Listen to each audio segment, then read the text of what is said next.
여러분 안녕하십니까? 이렇게 또 3주 만에 인사드립니다.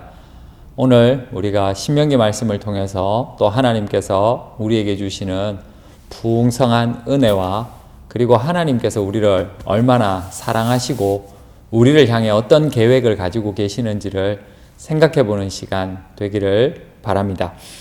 신명기 1장 29절에서 33절의 말씀을 제가 한번 읽어 드리겠습니다. 내가 너희에게 말하기를 그들을 무서워하지 말라, 두려워하지 말라. 너희보다 먼저 가시는 너희의 하나님 여호와께서 애굽에서 너희를 위하여 너희 목전에서 모든 일을 행하신 것 같이 이제도 너희를 위하여 싸우실 것이며 광야에서도 너희가 당하였거니와 사람이 자기의 아들을 안는 것 같이 너희의 하나님 여호와께서 너희가 걸어온 길에서 너희를 안으사 이곳까지 이르게 하셨느니라 하나 이 일에 너희가 너희의 하나님 여호와를 믿지 아니하였도다. 그는 너희보다 먼저 그 길을 가시며 장막 칠 곳을 찾으시고 밤에는 불로 낮에는 구름으로 너희가 갈 길을 지시하신 자이시니라. 아멘.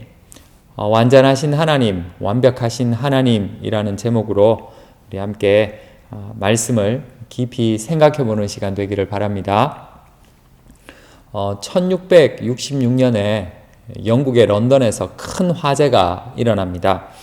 이 화재로 인해서 13,200채의 200여 채의 집이 불타고 그리고 약 90여 채의 교회, 특별히 세인트폴 대성당도 불타버렸습니다. 그리고 대부분의 건물들이 파괴되어 버렸습니다. 그 후에 런던을 재건하기 위해서 사람들은 많은 노력을 합니다. 특별히 크리스토퍼 렌이라는 사람이 감독이 되어서 이 런던을 재건하는 모든 일을 지휘하게 됩니다. 세인트폴 대성당을 설계하고 건축하는 것뿐만 아니라 수도의 많은 부분들을 이 렌이라는 사람이 재건을 합니다. 수도의 재건을 마친 그에게 윈저에 새로운 시청을 설계하라는 그런 명령이 내려지게 됩니다. 그런데 이 렌은 정말 아름답고 멋지게 설계를 하고 이제 건물을 시청을 지으려고 하는 그때에 시의회에 힘 있는 사람이 이 렌이 설계한 시청의 설계도가 잘못되었다라고 이야기를 합니다. 지붕을 지지하는 기둥들이 있는데 이 지붕들이 더 추가가 되어야 한다고 이야기를 한 거죠. 그리고 심지어 만약에 기둥이 추가되지 않는다면 당신들이 그 시청에 들어가는 순간 그 지붕이 무너져 내려서 당신들이 죽을 수 있다고 사람들을 회유하기까지 했습니다. 안타깝게도 어쩔 수 없이 렌은 사람들로 인해 굴복당하게 됩니다. 그래서 원래 설계도에 없었던 기둥 4개를 추가해서 다시 지붕을 올리게 됩니다. 세월이 흘렀습니다. 이 일과 관련된 사람들이 다 죽게 됩니다. 렌을 포함해서 그리고 렌의 설계도에 문제가 있다고 주장한 사람들 그리고 이 사람에게 동조했던 많은 사람들이 다 늙어서 죽고 난 이후에 사람들은 새로운 사실 하나를 발견하게 됩니다. 이 시청 지붕을 청소하고 수리하기 위해서 지붕에 올라갔던 사람들이 렌이 추가한 기둥 4개가 지붕을 받치고 있지 않다는 것을 발견하게 됩니다.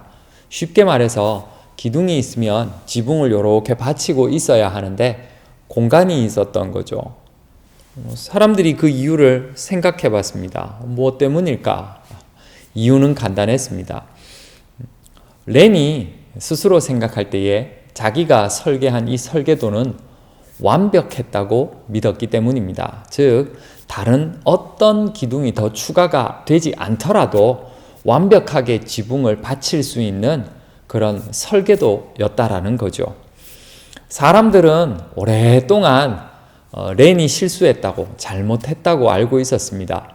하지만 정작 실제 뚜껑을 열어보니까 렌이 설계한 것이 맞았고 기둥이 더 추가되어야 한다고 말했던 사람의 주장이 잘못되었다는 것을 알게 된 거죠. 하나님의 말씀이 마치 이렇게 렌이 주장했던, 렌이 설계했던 이 설계도와도 같습니다. 하나님의 말씀은 완벽합니다. 완전합니다. 이스라엘 백성들의 역사는 하나님의 말씀이 완벽하고 완전하다는 것을 증거합니다. 하나님의 약속, 하나님의 말씀은 하나도 틀림없이 그대로 다 실행되어졌습니다. 하지만 이스라엘은 의심합니다. 지난번 말했듯이 이스라엘 백성은 하나님의 말씀을 의지하여서 하나님께서 약속하신 땅 앞에 서게 됩니다. 그런데 여기까지 오는 과정을 보면 하나님께서 늘 이들에게 개입해 계셨습니다. 구름기둥으로, 불기둥으로 먹을 것과 마실 것을 충분하게 공급받아서 이들은 이 척박한 광야를 아무 탈 없이, 아무 부족함 없이 무사히 하나님께서 인도하신 이 땅 앞까지 오게 된 것입니다. 그러나 지금까지 안전하고 무사하게 여기까지 온 것과 별개로 지금 눈앞에 자신들이 싸워야 할 거인들을 보고 이스라엘은 주눅이 든 것입니다. 사실은 주눅이 들었다라는 표현보다는 하나님을 의심하기 시작한 거죠. 정말 하나님의 명령대로 우리가 저들과 싸우면 이길 수 있을까? 이를 본 모세는 이 이스라엘 백성들을 향해서 너희가 하나님을 믿지 않는다라고 이야기를 합니다. 그렇습니다. 완벽한 하나님을 신뢰하지 않는 것, 믿지 않는 것, 의심하는 것과 신뢰하는 것은 반대가 되는 거죠. 그래서 모세는 이스라엘 백성들에게 하나님을 믿지 않는다라고 말합니다. 참 안타까운 것은 이 이스라엘 백성들은 지금까지 하나님을 경험하면서 여기까지 왔습니다. 이집트를 탈출한 것부터 시작해서 그들이 척박한 광야길을 걷는 동안 조금 전에 이야기했던 구름기둥과 불기둥, 먹을 것과 마실 것을 하나님께서 충분히 공급해 주신 그 놀라운 증거들을 이스라엘 백성들은 몸소 체험하고 있었습니다. 하지만 지금 그들은 그 완전하시고 완벽하신 하나님께 의심하고 있는 것이죠. 모든 증거가 하나님은 완벽하고 완전하심을 말하고 있습니다. 이스라엘 백성이 걸어온 발자취 하나하나를 살펴보면 하나님은 조금도 부족함이 없는 분이라고 말할 수가 있습니다. 하지만 이스라엘 백성은 이제는 아니랍니다. 그런데 이스라엘 백성들뿐만 아니죠. 우리들도 아니라고 합니다. 하나님은 믿을 수 없다. 의심할 수밖에 없는 존재다. 하나님은 완벽하지 않다. 이렇게 생각을 합니다. 마치 이스라엘 백성들이 이집트를 빠져나와서 광야길을 충분히 안전하게 풍요롭게 걷고 난 그 경험을 다 잊어버린 것처럼 우리는 하나님을 전혀 알지 못하는 상태로 하나님이 어떤 분인지 의심하면서 하나님의 완전하심과 완벽하심에 의문을 가지면서 하나님을 알려고 하지 않는 거죠. 사람이 해결할 수 없는 한 가지가 있습니다. 웬만한 건 돈으로 다 해결할 수 있죠. 힘으로 해결할 수 있죠. 관계로 해결할 수 있죠. 하지만 절대로 해결할 수 없는 것은 바로 죽음입니다. 그 어떤 이도, 돈 많은 사람도, 능력 있는 사람도, 힘이 있는 사람도, 관계가 아무리 좋은 사람도 결코 죽음만은 해결할 수가 없습니다. 그런데 하나님께서는 이 인간이 해결할 수 없는 죄를 단 한 번에 완벽하게 완전하게 해결해 주셨습니다. 2000년 전에 예수님께서 십자가에 달려 죽으심으로 하나님의 아들인 예수가 십자가에 달려 죽으심으로 우리의 모든 죄가 사라진 것입니다. 지금까지 하나님께서 이 땅을 다스리시고 주관하시고 놀라운 기적을 펼치셨던 것을 쭉 성경을 통해서 보면 하나님은 완벽하시고 완전하신 분임을 알 수밖에 없는데 놀랍게도 하나님께서 우리의 죄를 없애주셨다라는 그 사실 앞에서는 마치 이스라엘 백성들이 거인을 보고 멈칫하는 것처럼 우리도 멈칫하고 있다라는 겁니다. 에이, 그걸 어떻게 없앨 수 있어? 죽음을 어떻게 없앨 수 있어? 그건 불가능해. 예, 맞습니다. 우리의 육신은 한 번은 죽을 수밖에 없습니다. 하지만 그 이후가 문제겠죠. 하나님께서는 우리에게 영원한 생명을 허락해 주셨습니다. 그리고 우리의 이 영원한 생명이 거할 수 있는 영원한 하나님의 나라도 허락해 주셨습니다. 이것은 제 얘기가 아니라 성경에 나와 있는 이야기입니다. 하나님은 완벽하게 우리의 과거, 현재, 미래를 다 알고 계시고 준비하고 계십니다. 근데 우리는 믿지 않는 거죠. 의심하고 있는 겁니다. 이스라엘 백성들이 의심하고 있는 것처럼 우리도 의심하고 있는 거죠. 너무나도 안타깝습니다. 이것은 기회입니다.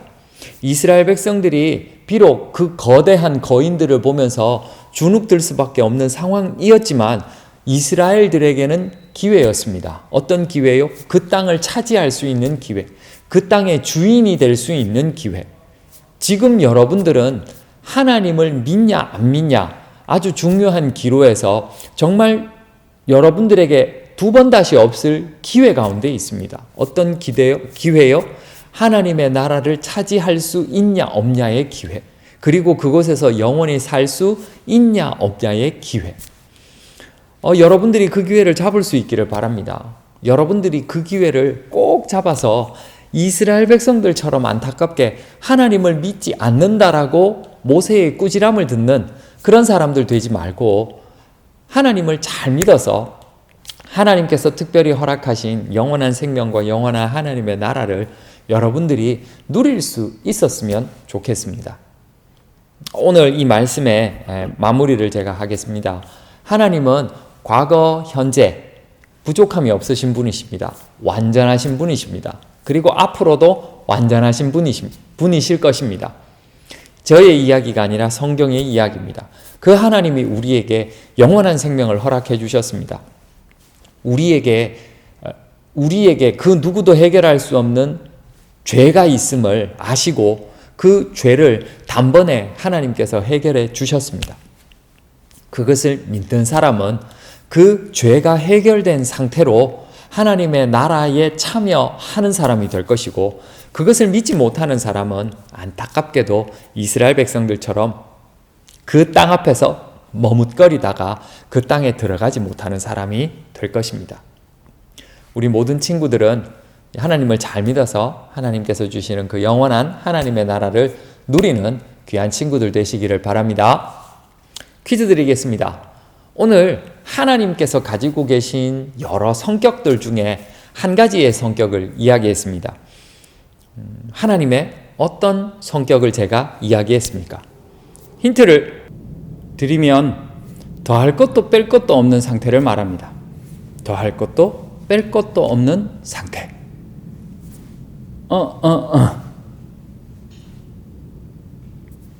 예, 세 글자. 정답을 아는 친구들은 선생님들께 정답을 말씀드려서 나중에 꼭 많은 선물들을 받을 수 있기를 바랍니다. 기도하고 마칠게요. 하나님 아버지, 감사합니다. 이스라엘 백성들이 그들이 늘 경험했던 하나님을 믿지 못하고 하나님을 의심하며 하나님께서 약속하신 그 땅에 들어가지 못하게 됩니다. 그러나 하나님, 우리 사랑하는 친구들은 모든 것이 완벽하고 완전하신 그 하나님의 말씀을 믿고 이제껏 경험해보지 못한 영원한 하나님의 나라, 영원한 생명을 누리는 친구들 되기를 원합니다. 하나님, 우리 친구들을 축복해 주시옵소서. 그래서 하나님의 나라에서 영원히 살아가는 귀한 하나님의 자녀가 될 수 있도록 인도해 주시옵소서. 감사드리며 예수님의 이름으로 기도드립니다. 아멘.